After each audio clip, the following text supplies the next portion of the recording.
what content to create on LinkedIn and how to create it so you can get acquisition on autopilot, which means people booking your calls automatically from your content.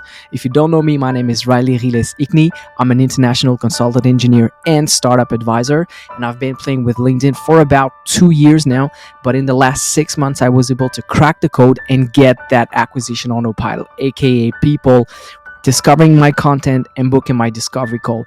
And this masterclass, that is 1 hour 15 masterclass, it's massive. I built it for my own clients so that they can use that, and I'm now giving it to you for free on YouTube. So enjoy this video. If you have any questions, check in the comments down below. I will answer all the comments and the questions, or just reach out to me on any of my social media. Enjoy this masterclass. Boom. Okay, let's go. So welcome to this Miro board. Feel free to pause the video at some point, but we're going to discuss about content creation, strategy, what type of content to create, how to create it, when to post it, and how to transform that into acquisition, because that's what we want to aim for. So the first thing that we should talk about is, why should you create content? Okay. So obviously you want to create content because you want people to get to know you. And you want them to know you so that at some point they buy from you, right? That's the end goal. That's your goalpost. So this is what you want. That's the ultimate thing, right? Especially if you're watching this video.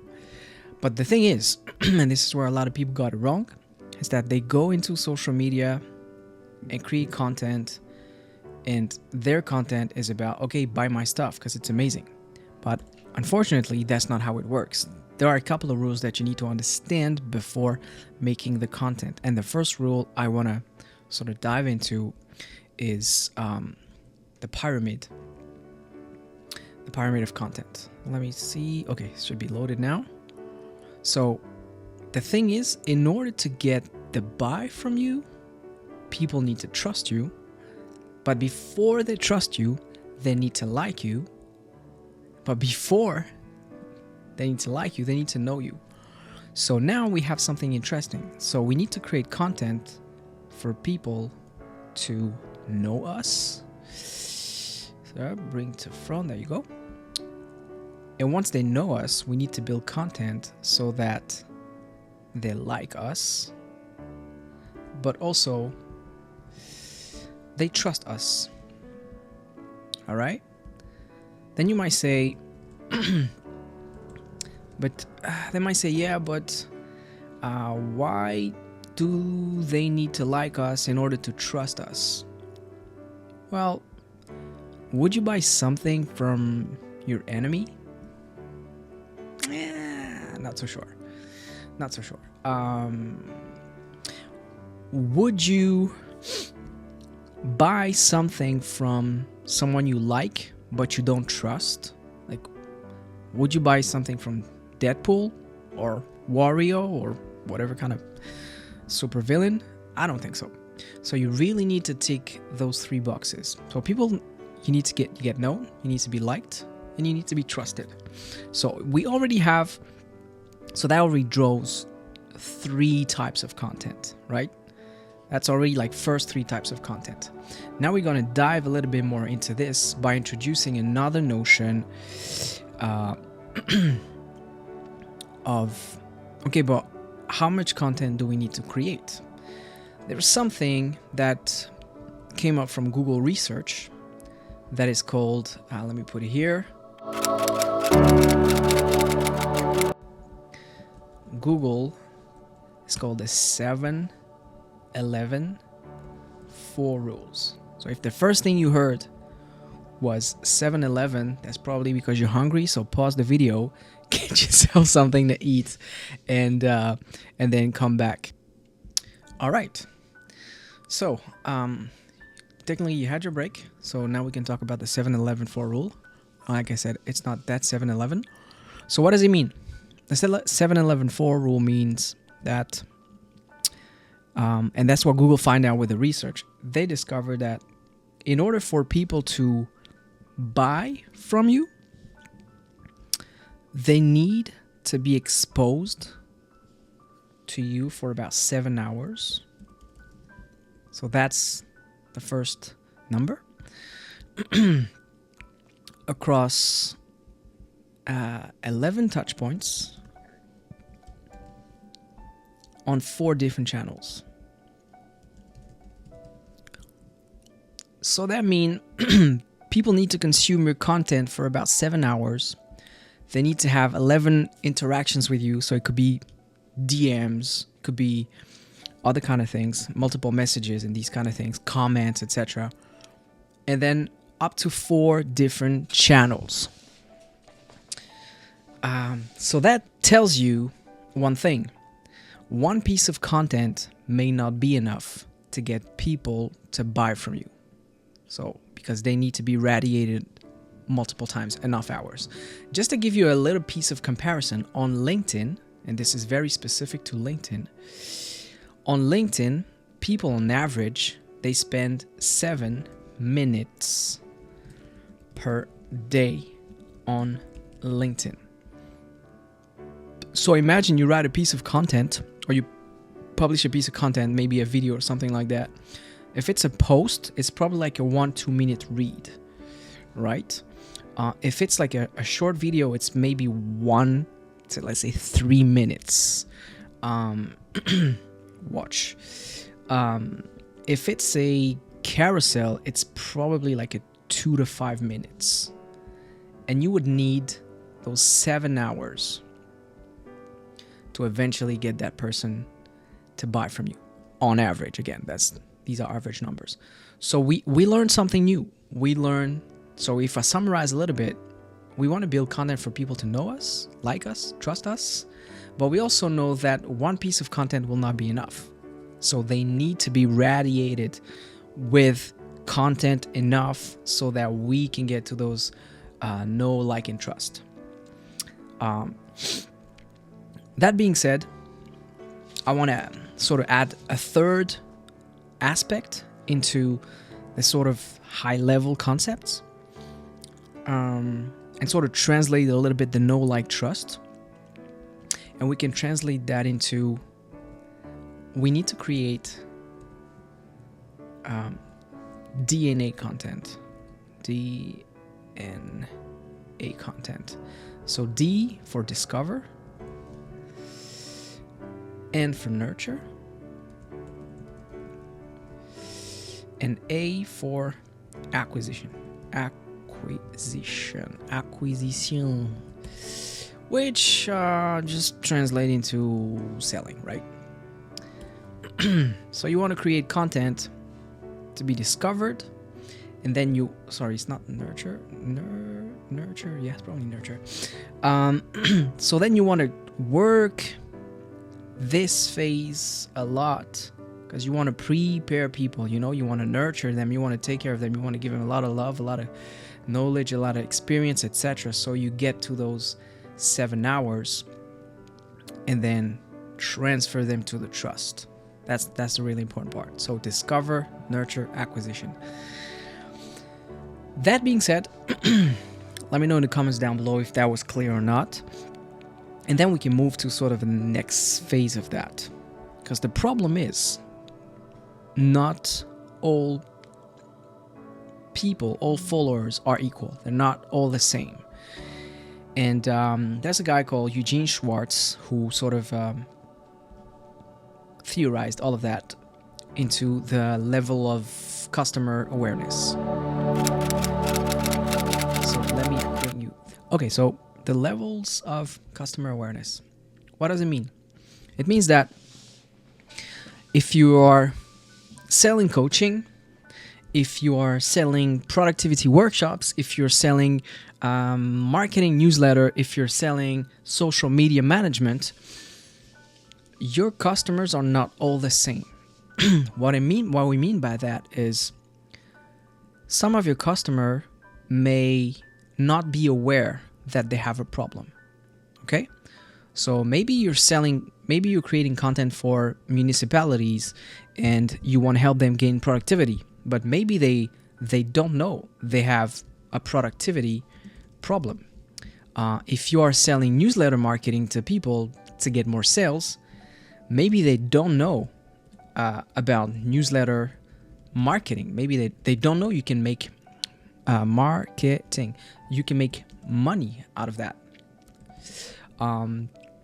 Maybe you're selling software development and they don't know they could have a software developed or a SaaS. So they are unaware of the problem. The second type of people is the people who are problem aware. So if we take those productivity people, they know they have a productivity problem, but that's it. I have a problem, I know the problem exists, but that's it. Then you have people who are solution aware. So they know they have a problem and they know there is a solution out there. Right? And then you'll have the people who have, they know there is a problem. They know there is a solution. And, but they don't exactly know which one to pick. Right? And then you have the final type of awareness. It's the people who know they have a problem, they know there is a solution, and they know that you have the solution and they want your solution. But the thing is, the more you go right, the fewer the number of people you'll find. So on the extreme right, it's probably like 0 to, I say 5% if I want to be super optimistic. 0 to 5%. And depending on the type of market you are, people will be into one of those 3 categories. So if you're doing newsletter marketing, maybe a lot of people don't even know that exists and they can make money out of it. If you're working on the productivity problem, maybe people know, the majority of people know they have a productivity problem, but they don't know their solution for that. If you're building software, you're likely that people are aware of the problem, but they just don't know the solution, or they'll be problem unaware. So the third thing you need to do is identify the levels of awareness and where are your potential buyers. Why do we do that? It's because in our content creation, we want to strategically address one or multiple of those personas. So maybe a little bit of our content is for people who are aware of the solution. And the people who are aware of the solution, they already trust us and they already like us. But for people who are aware of the solution, we need to make them know us, like us, and trust us. So that's easy. But now for people who are not even aware of the problem, then we need to create a very specific type of content that explains the problem, why it's a problem, why it's bad not to take care of this problem, etc., etc. So here we have identified a new layer in the type of content. So how does that translate into what we want to do? We are going to get to know that in a second. But in the meantime, if you have any questions, write it down in the comments down below.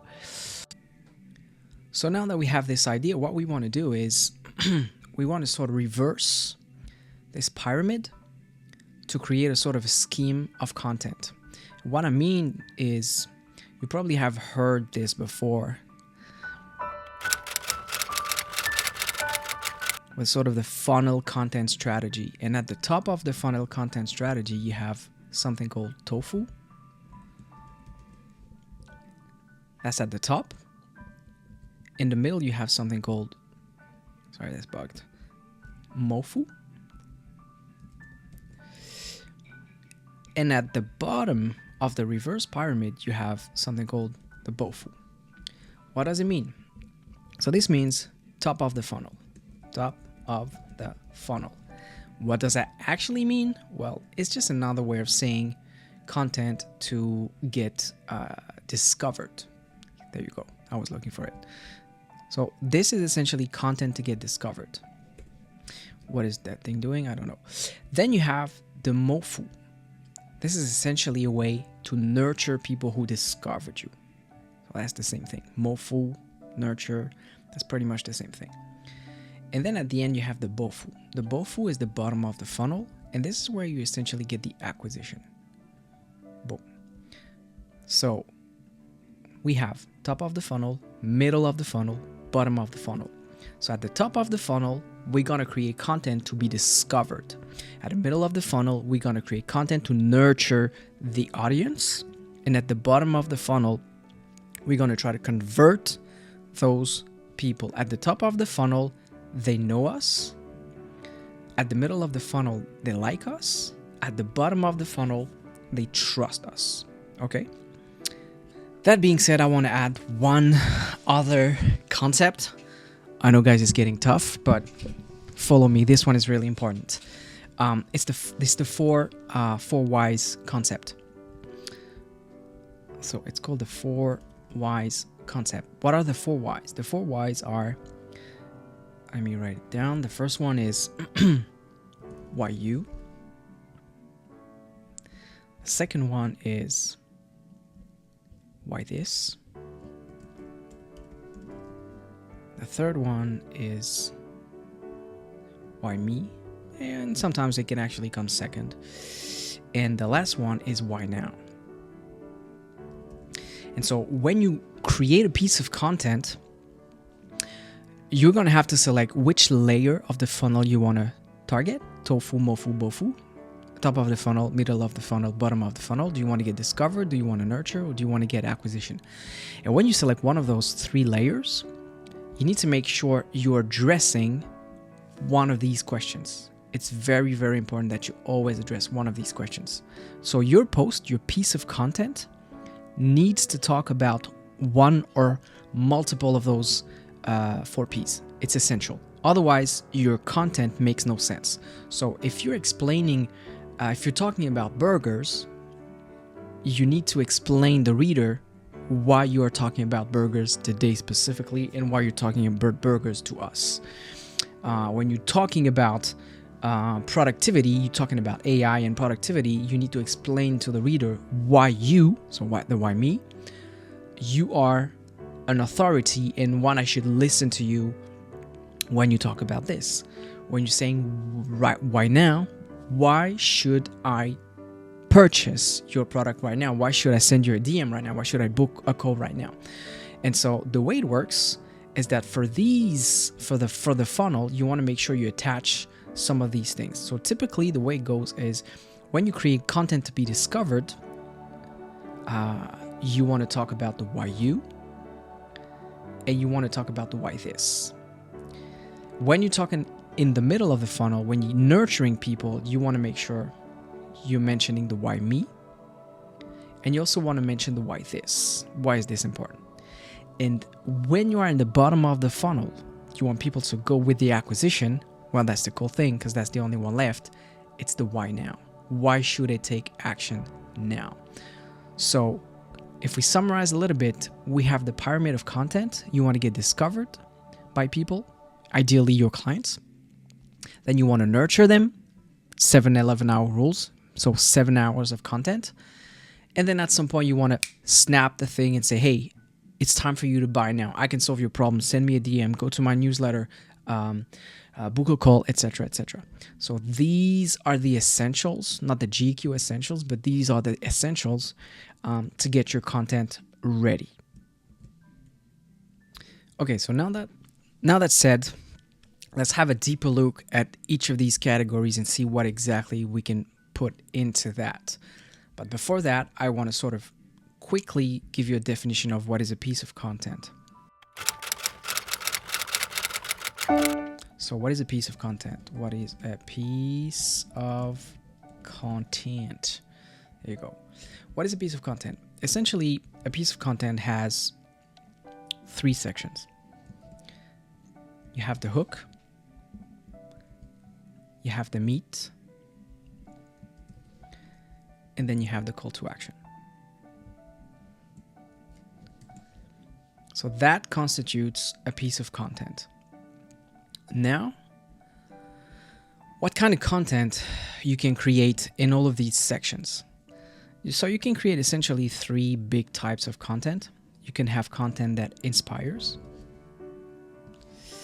You can have content that entertains.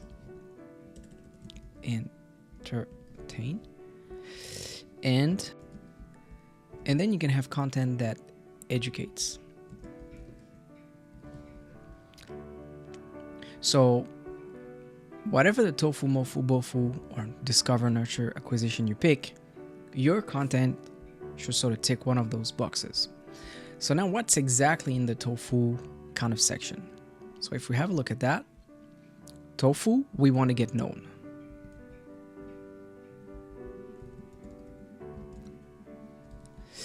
In the tofu, we want to get known. So that means we'll have to talk about things that are high level. So you don't want to talk about code. You don't want to talk about, do I have like a good red one? I don't have a red one. Let me put it black. You don't want to talk about code. Let me just see if I can just get a cross. Yeah, there you go. You don't want to talk about code. You don't want to talk about very particular regulation. You don't want to talk about configuration in your newsletter format. That's not a tofu stuff. So in the tofu, you want to keep things light, and you want to make it so that a big audience of people can sort of get the information, right? So you want a large amount of people that could be interested with these kind of things. So there are a couple of types of content that you can do for that. What sort of resonates a lot with people is stories from successful people or famous people. So you can explain the story of Steve Jobs or an anecdote about Steve Jobs, and that is somehow connected to what you're doing. So if you're into the productivity, let me just put it here, productivity. So if your business is about boosting productivity of your clients, then you can find an anecdote about how Steve Jobs was able to boost the productivity of their teams by doing something very specific. So if you have a business of newsletter marketing, so newsletter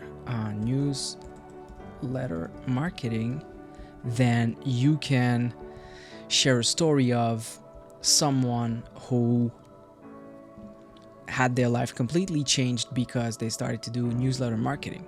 So life change story. Or how an actor or a musician was making more money from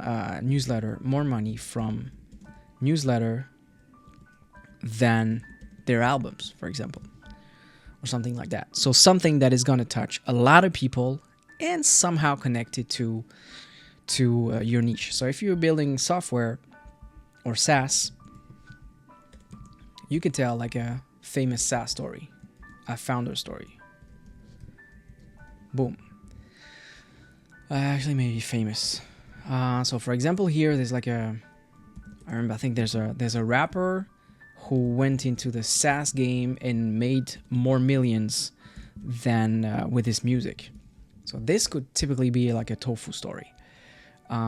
If you're a social media marketing agency, well, this one is probably easier. Social media. You can tell the story of like a restaurant who sort of blew up because of one viral short. Boom. And there you go. And this will talk to a lot of people. If you talk about Steve Jobs, a lot of people will be interested. If you talk about like a musician, a famous musician or artist who made a lot of money from newsletter, people will be interested. If you talk about a rapper who built a SaaS and made a lot of money, we talk a lot of people. Like a famous restaurant, like a Gordon Ramsay or whatever, made a lot of money with social media. That's typically a tofu kind of content. So you can create a lot of those tofu kind of contents by talking about these things. You can also, as a general rule, talk about what's happening in the news. So you can check the Google Trends. You can check X Twitter to see like what's trending currently. If there's like a special event in your town, or like eventually like a global event, like, I don't know, the World Cup or something like that, or if there's like a blockbuster movie. I made a post last time talking about the Squid Games 2, because the series was being released on Netflix. So I just created a post and connected to that. So these kind of things that you can do. So that's tofu, large, and somehow connected to what you're doing. So now we can dive into the second aspect of the funnel. What do you put into the middle of the funnel? What do you put into the like us, trust us, or the nurture section? So here there are a couple of things you can create as pieces of content. The first one is use case. That's really clear. So essentially show work that you've done before and what kind of results that you have. Keep in mind that the objective of the Mofu section is really to position yourself as the go-to expert for your industry, and make sure people understand you are the productivity guy, you are the newsletter marketing guy, you are the development expert guy, you are the social media expert guy, and people say, oh, that's the XYZ guy. So in order to do that, like I said, you have the use cases. You can also have deep dives. So in the deep dives, you're showing your expertise by giving people a little bit of the secret sauce that you have. What I mean by that is, for example, if you have like a 4-step framework to get things done, what are those 4 steps? If you have like a particular recipe, then you can share these kind of things. The other type of content that you can have is obviously videos, or even better if you can do live sessions where you sort of get people to see you, get people to hear you, then they'll get your expertise. Because the problem with content, especially text and image content, is that it's really hard to sort of prove to people that you build it yourself, because now it's easy to go on any AI, prompt something, and then you get the answer. But if you do video has this really powerful way to catch people's attention and build a stronger connection with them. So videos are really, really cool way to get things done. Then you have challenges and solution. So here, this one is very, very particular and very, very powerful, because essentially, if you want to win with the content game, there's a particular rule that very few people will tell you, but the person who wins, is the person who describes the pain the best. It's not the person who gets the best solution. It's not the person who gets the best product. It's really the person or the piece of content that describes the pain the best. And what I mean by the pain the best is that when someone reads or listens to your piece of content, they should think, man, he is talking about me. You should be able to describe the problem as precise as possible, as sharp as possible, that the reader or the listener is convinced that you're describing exactly their solution, exactly their problem. Because selling a solution may not create the connection. Remember what I said up here? Where is it? Here. Some people are problem aware, some people are solution aware, some people are product aware. The thing with this is that if you talk about the solution, what happens is that if you talk about the solution, you're only talking to these people. But if you're talking about the problem, you're talking about these people. So you have a better shot at getting people in. And the more you describe the problem, the more these people will recognize themselves and say, wow, this guy's talking about me. So I'm going to listen. And so that's kind of the secret rule here. You want to describe the problem best. So how you do that, the cheat code is really simple. You need to talk to your users. So you need to talk to a lot of people.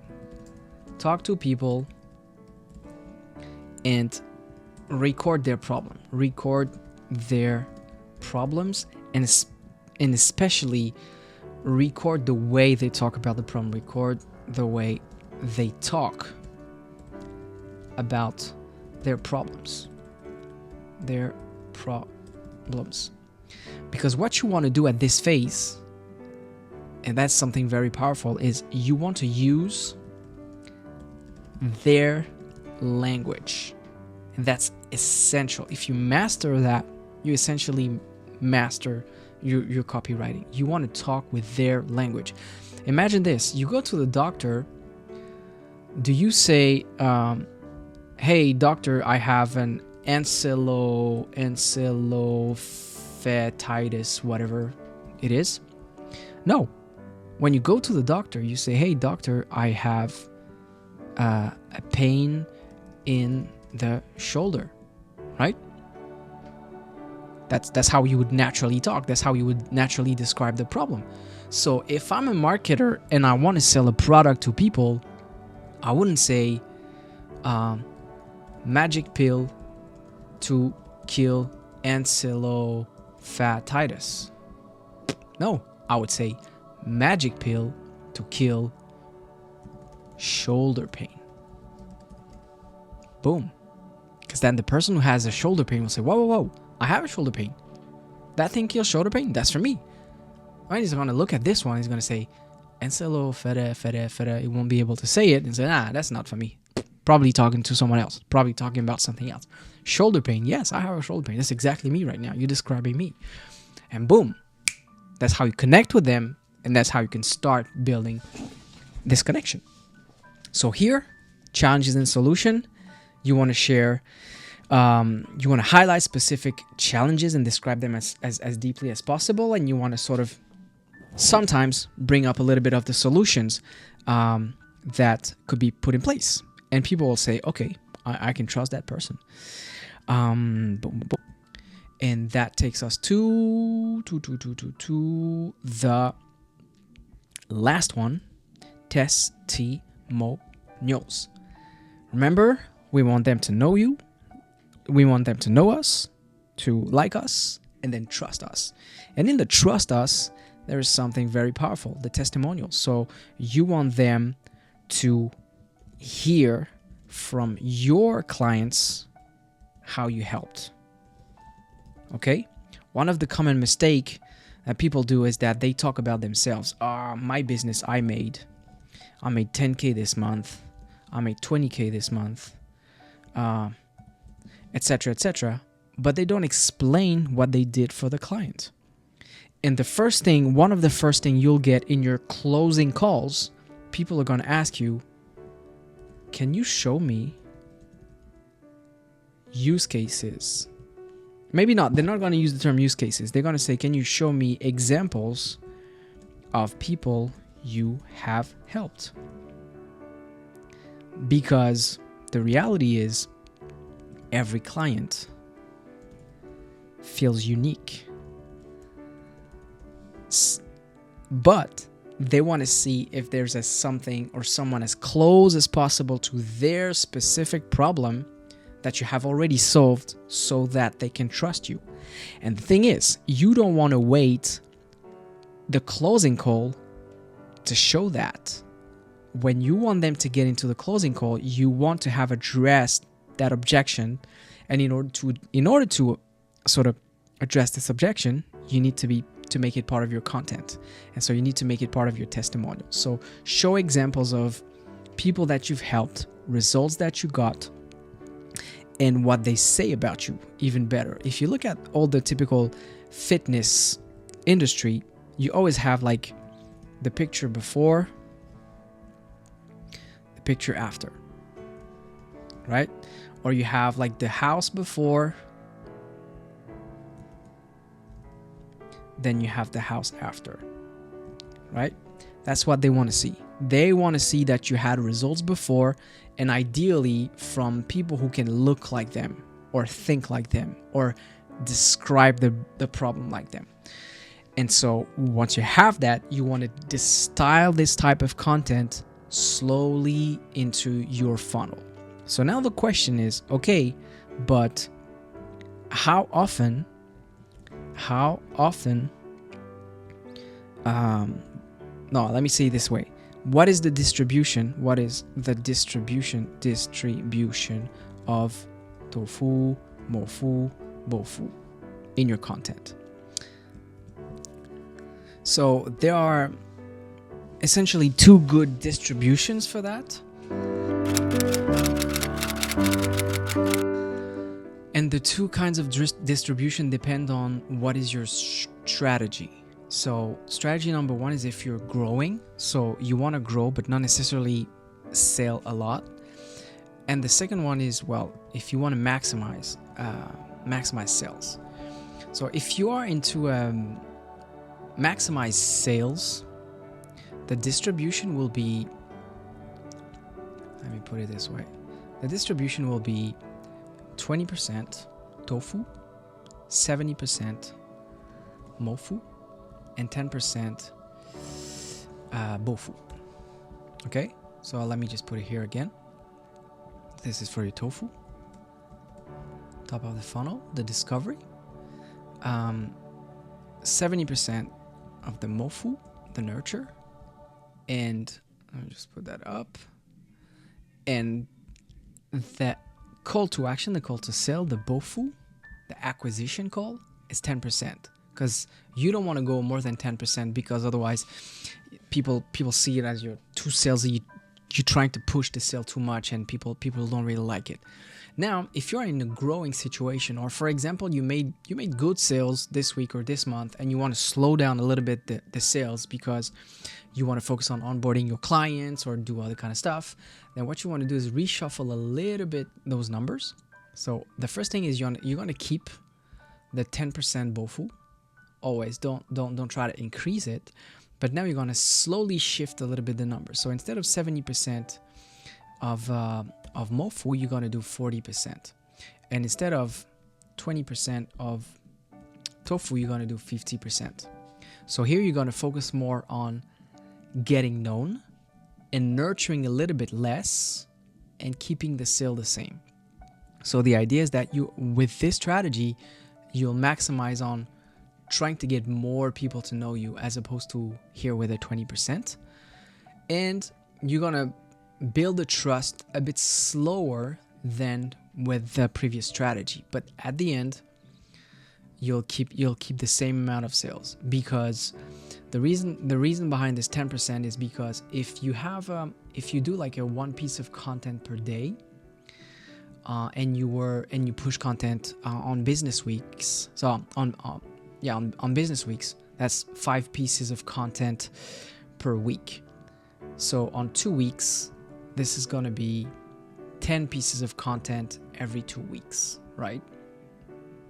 And 10 pieces of content every 2 weeks, there's going to be like 1 piece of content every 2 weeks that is about money when you're positioning your offer. And what you want to do is make sure that people know you have an offer. And so at least every 10 days you say, hey, I have an offer. This is why I sell. This is how I can help you, and you can buy. So that's why you want to keep it 10%. So that being said, natural distribution or good distribution is one of these two things. So you can probably start with the growing one, get comfortable, and then see how you can go. And if you want to speed up the sales process in your deal flow, you would switch to this one.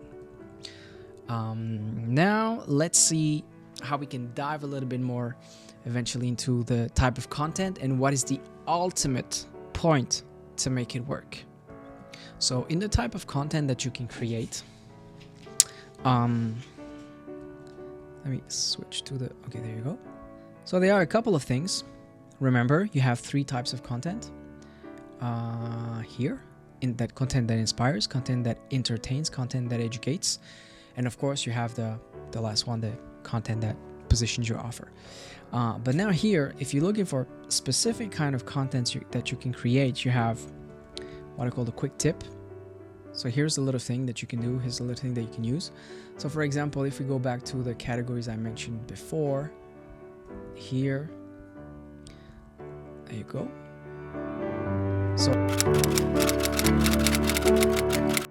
if I'm into productivity for municipalities, what can be like a quick tip I can give municipalities to be able to gain a little bit on productivity?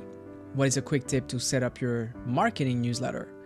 A quick tip to build a SaaS or select the right SaaS to build, or how to configure your social media to get better views. The second type of quick content that can help you is ask yourself if there are any myths. Is there any myth about productivity for municipalities or for newsletters or for SaaS or for social media? The third one you can think of is, what are the common mistakes?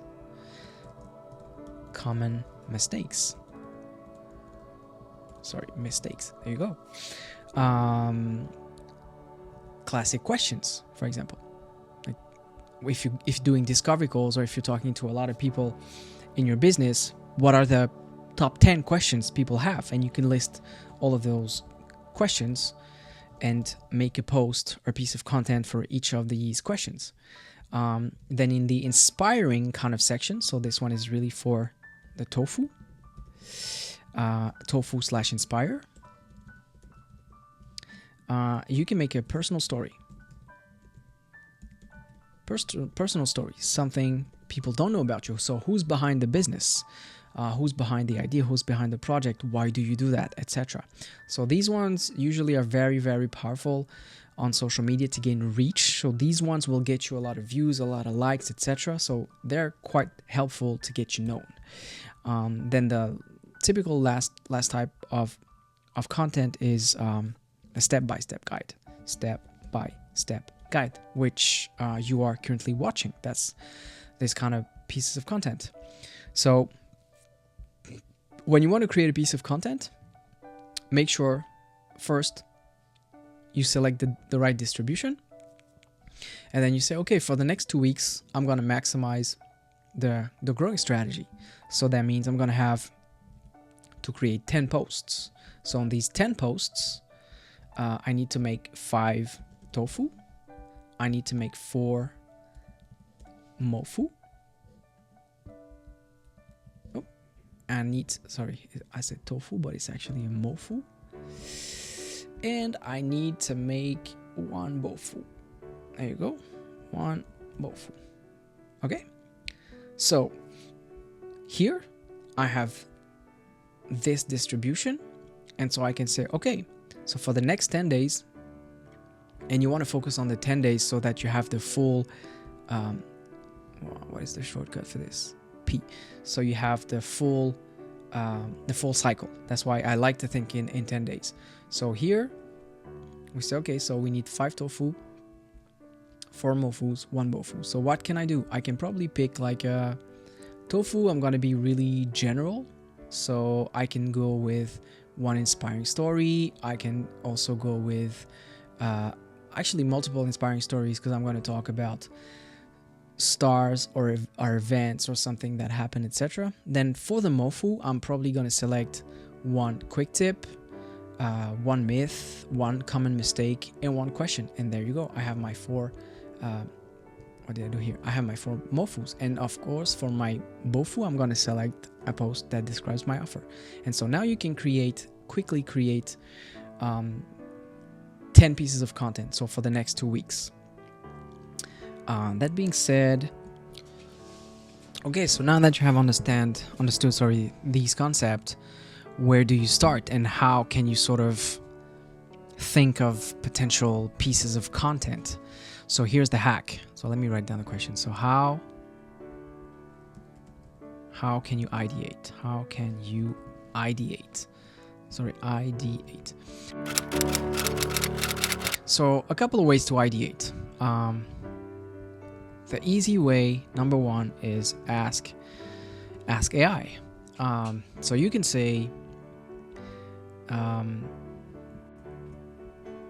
so how are you going to ask AI? So here's the prompt. So this is an example of a prompt. I made it pretty quickly, but you say, hey, my business is about whatever your business is here. And I would like to create an editorial calendar for my social media, more specifically LinkedIn. So I would write posts about it. I would like you to come up with a list of 50 pieces of content following the tofu, mofu, bofu structure. So I would like you to come up with topic ideas and ask me anything that you need to know to get it going. So here the AI is going to ask you for a couple of things. There you go. Boom, boom, boom.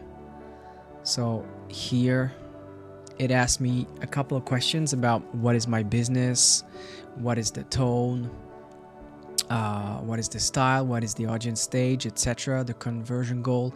So essentially a couple of the stuff that I mentioned before. Here I'm going to pretend we sort of answered all. Okay, there you go. So here are a couple of results that came out. So tofu posts, that gave me a couple of ideas for tofu posts. So gain awareness, so get to know. Get to come to us. So why 90% of SaaS failure fail, blah, blah, blah. If ChatGPT can build an MVP in a weekend, should you even bother? This one is really interesting. The IKEA effect, like I said, very large themes so that everyone can sort of have a look at that. People say, wow, what is the IKEA effect? Because everyone, a lot of people in Western countries know IKEA, McDonald's. This is going to probably raise people's attention because a lot of people know McDonald's. So maybe they want to have a look at that. So this could be like for your tofu, same thing. It gave me a couple of mofu posts. So you can see it's very specific to my personal business, helping first-time SaaS founders build something people want.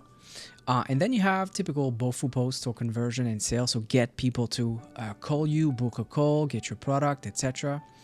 And here it gave me a couple of examples of what we can do. So this is the first step. First thing you can do, you can just ask AI and to get a couple of ideas and take all of those ideas, try to see the ones that sort of spark your creativity or your interest and try to write the post and stack it into your routine. And once you have enough, you can start publishing them. The other option that I like is spy your competitors. So essentially what you do is, let's talk here about LinkedIn, but you can do the same on YouTube and all these kind of things. So you go to LinkedIn and you're going to search for your competition. And you can search for really big. So people in the realms of,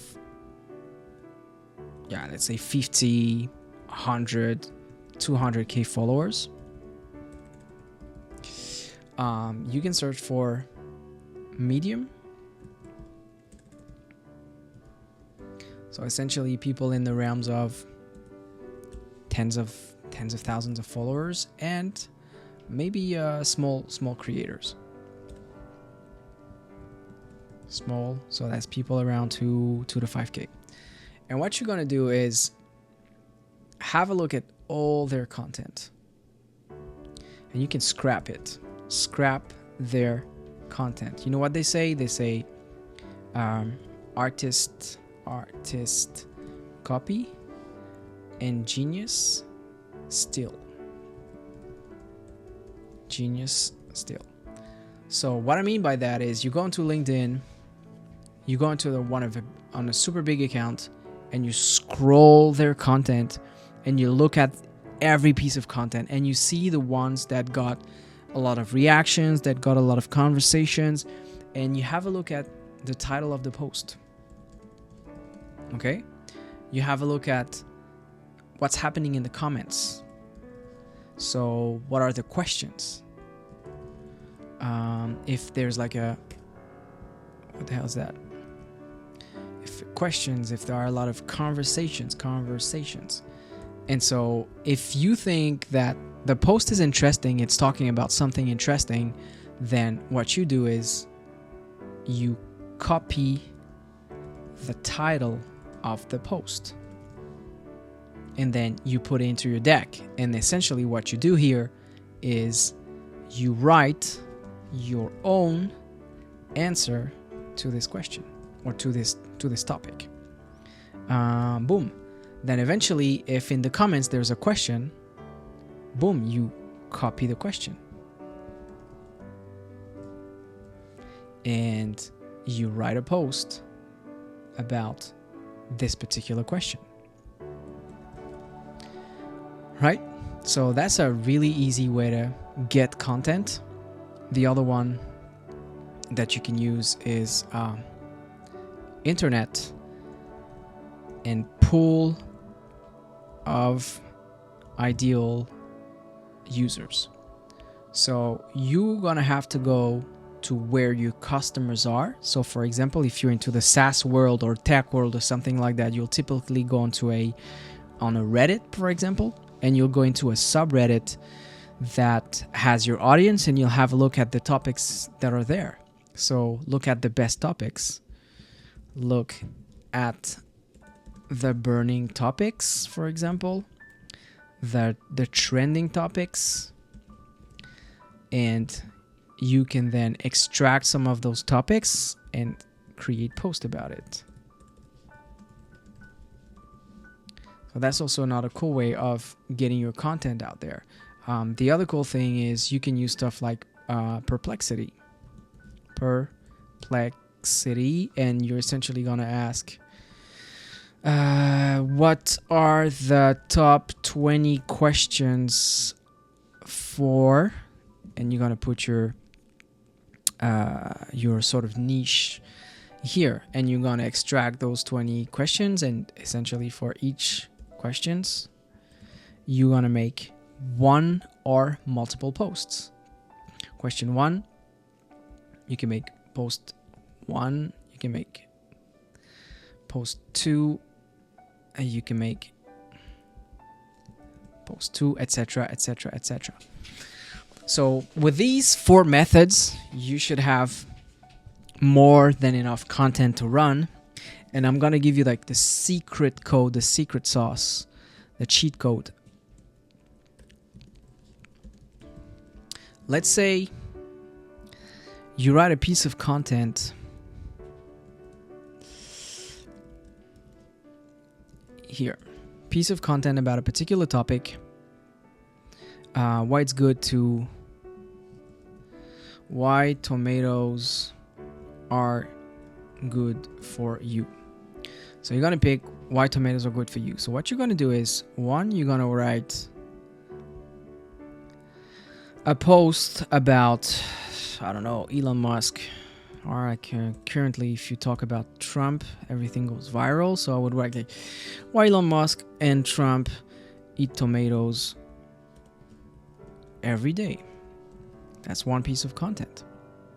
Second piece, so that's what we call like a simple text. Simple text. The second thing you're going to do is the same content, the same very exact content. You can make it a book recommendation. So my top 5 books about tomatoes. Okay? Then you can make a carousel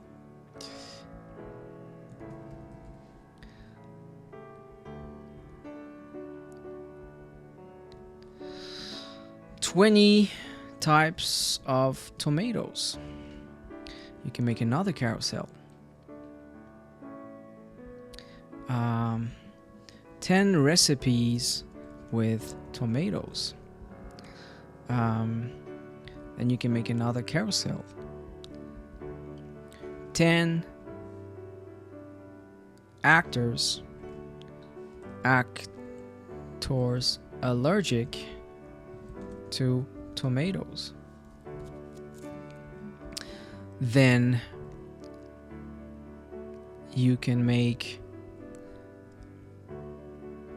take those carousels, and transform them into videos. So carousel to video. And so essentially those 3 pieces of content will also now become videos.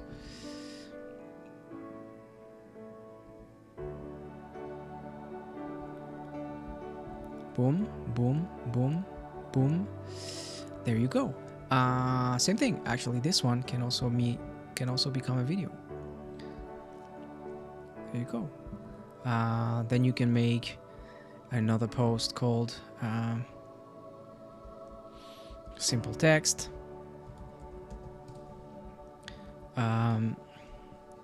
Quotes with tomatoes. Okay. And then you can have your bofu kind of post. The bofu.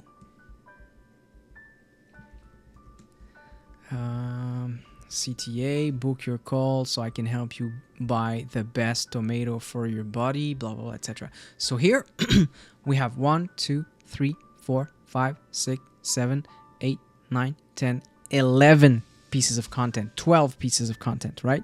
So we just came up with 12 ideas of posts just for one very specific topic, right? So one very, very specific topic. But here's the beauty of it.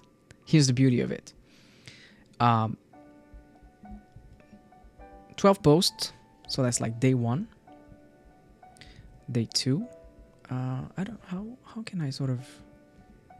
I think if I do that... Nah, it doesn't work. Day 1, day 2, day 3. I thought it was like a way to scale these things. 4, 5, 6. So the idea is how you sort of sequence those kind of posts. And something a lot of people get wrong with content creation, especially for social media. It doesn't work on YouTube, but for LinkedIn and these kind of things, it work perfectly. 10. So let's go with 12. Let's just go with 12 days. Boom, boom, boom. 11. Sorry. There you go. So the thing that a lot of people sort of tend to forget, and that's really powerful, and that works very, very well on LinkedIn, is that when you write your post number 1, you publish it here. What happened is that there is a low probability that your entire audience is going to see it. Statistically, there's probably going to be about like 10, maybe 20% of people who will see this post. It's going to happen, and the same thing is going to happen for all the other ones. And so the hack here is that if you post something on day 1, there's a high probability that on day 24, 25, maybe like actually day 8, but I'm stretching here. On day 24, nobody will remember the post from day 1. So what happens is that you can recycle your content and bring it back up. So you can either literally copy paste the post, or you can change it a little bit, like day 1.1, like make a small update on it. So day 1 was like a text post, Maybe day 1.1 is text plus photo, right?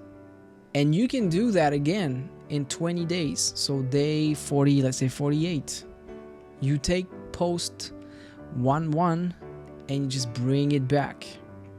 And so what happens is that you sort of cycle your content. And so all you need is essentially to have 1 or 2 months of content, and you can constantly reshape that. Because there's another concept that comes into place, is that on day 1, when you start, you probably have 50 followers, right? On day 24, you probably have 200 followers. On day 48, you probably have 250 followers. And so the thing is, on day 24, let's say day 23, let's say you gain 50 followers the day before. Let's make it like that, 150. So on day 23, you had 150 followers. And so you gained 50 followers that day. What happens is that day 23, day 24, nobody is going to know that you have that piece of content. Nobody's going to know that you had that piece of content. And the reason why they'll never know you have that piece of content is because nobody is going to scroll 20 days back of your content on Facebook. Instagram can happen, but Facebook and LinkedIn, very few people are just going to scroll your timeline for 20 days of content. And so that's why you can easily sort of bring back content from the past to make it available again to the new people, because A, your current followers may have not seen your content. B, they'll probably have forgotten about your content. And C, your new followers wouldn't have seen that old content. So that's why you need to bring it back. And so essentially, education is not about teaching new stuff. Education is about repeating stuff. That's how people learn. People will need to hear things multiple times. And remember what I told you at the beginning of this video, the Google 7-11-4 rules. People need to see your content for 7 hours, 11 touch points, and 4 channels. So people will need time to understand. Plus, they'll also need time to understand that some of them will need time to understand that they have a problem. The problem exists. The solution exists. Your solution and your problem exist. Your solution exists, and then get buy from you. So repetition. And that is how you sort of cycle through your content. And that's why you also don't really need a lot of content. You just need to get the one that works. And so essentially what you do is you run your content for about a month. And then what you do is you just select, what was that? You just select the top 20% that was super efficient, and you make more of it. And then you can try new pieces of content to complete new content to sort of complete the stack. And so cycle through that. So you actually don't need a lot of content. If you have 3 to 5 testimonials, you can cycle through them. If you have 3 to 5 good carousels, you can cycle through them. And you just sort of complete with new stuff that you try in and out. And so that sort of demystifies a little bit what you need to do. And now we get to sort of the last section. And I think this one is the most important, because this is where people got it wrong. And that's what I sort of figured out using LinkedIn a lot is, okay, but how do you build out of that? And how do you get to the acquisition? Because at the end of the day, what you want is to get people to buy. And one of the most common mistake that people make is they push content, but nothing happens. And so here's actually how you should leverage LinkedIn or other social media. So it works really well on LinkedIn, Facebook, and Instagram. And the way it works is that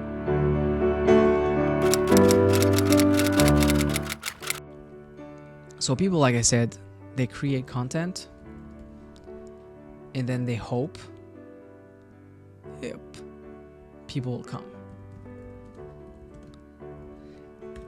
Which is funny because it's also the same thing for software. People build software and then they hope people will come. That's not the way to do it. The way to do it, and this is where it's so super, super powerful. What you do is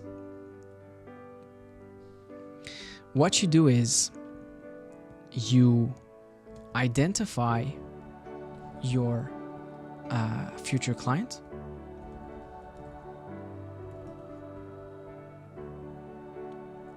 Then you connect with them. Then you create content. Or actually, you publish content. Then they get to know you, trust you, maybe like you first, like you, trust you.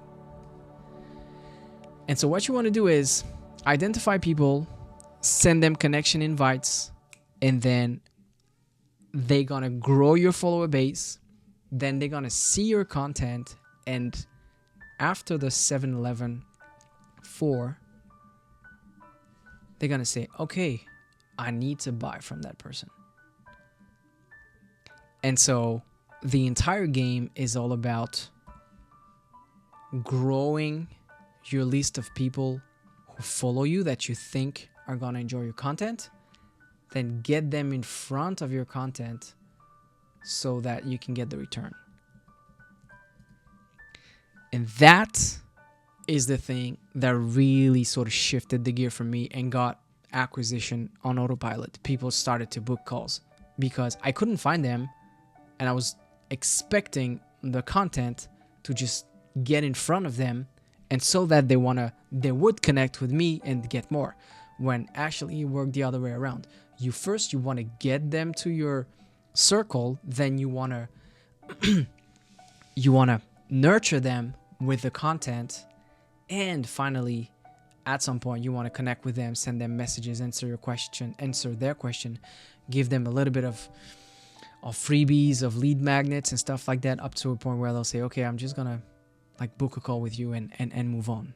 So get people, connect with people who you think they can buy from you, then push content, tofu, mofu, bofu, and at some point they'll sort of reach out to you and ask you questions. You can also bypass and hack the last stage so that when they connect, you can have a conversation with them and get to know if they have any questions and stuff like that. And if they have questions, well, then if they have questions and stuff like that, then you can create specific content for them, or you can share them specific content that you have already created, or that is in the form of a Notion document or a video or stuff like that, so that you bring them value and then they stay, etc. So remember, it's like the sort of trinity I gave you before, which is like discover,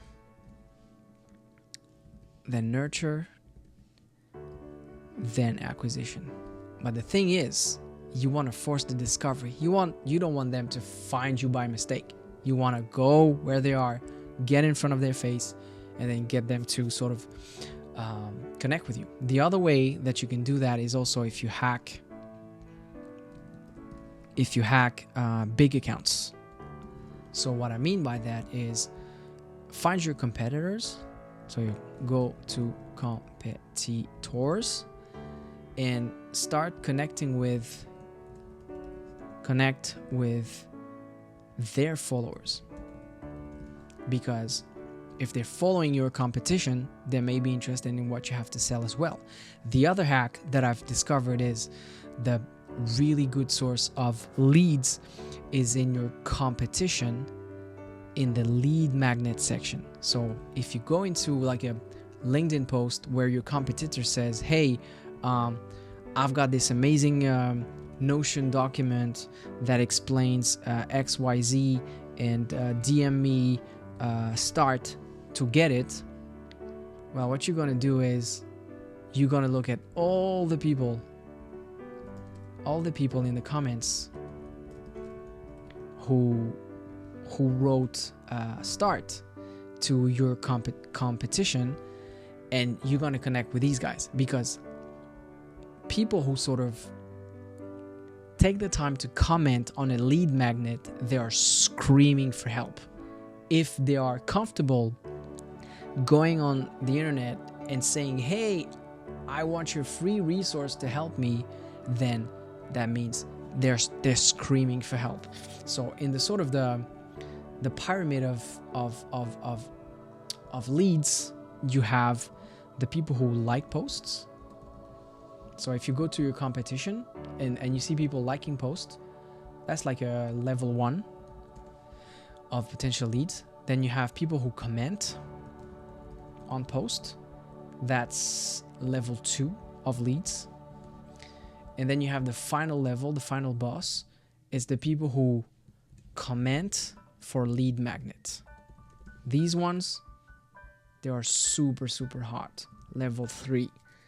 If we go back, it's a little bit like if we go back to the Eugene Schwartz here. The level 1 people who like are essentially problem aware. People who comment, they are problem aware, between problem aware and solution aware. And people who sort of comment for a lead magnet, they are product aware or even aware. And so you see these guys, they're the ones who are likely to buy faster. So you want to capture these guys. So this is like the super powerful hack. That's the one I'm using the most. As I go to my competition, I see who likes their post.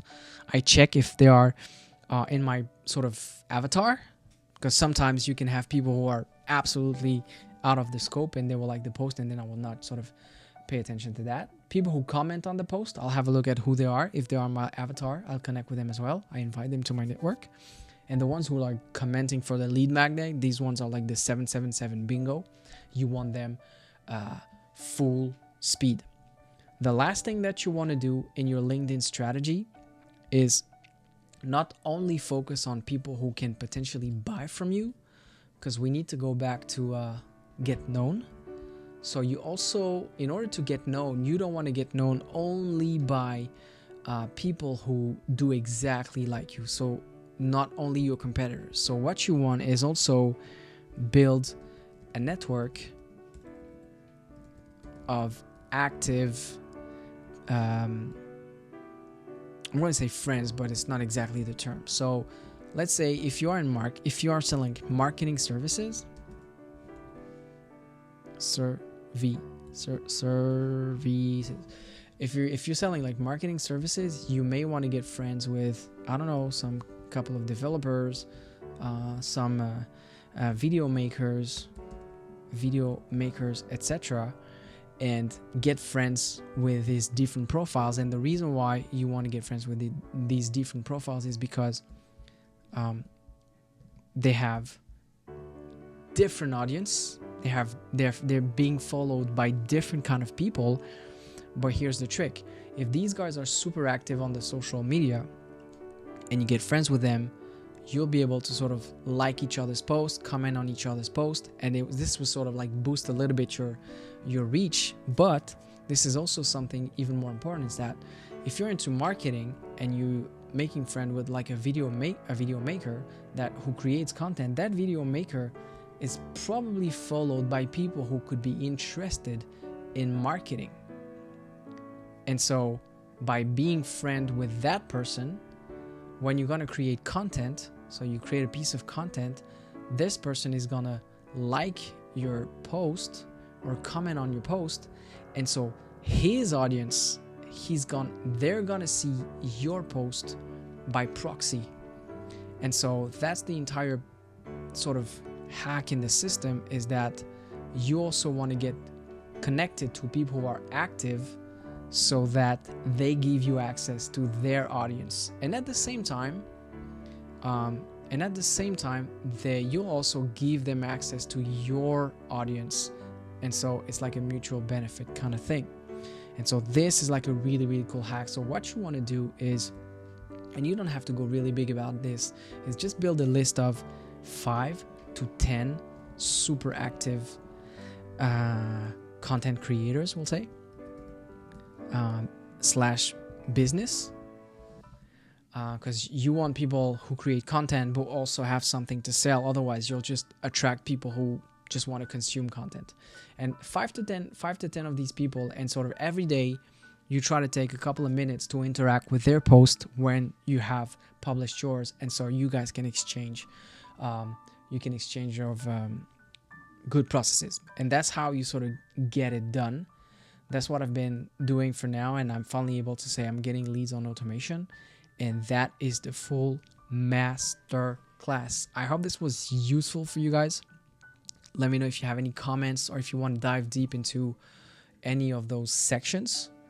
But that's it.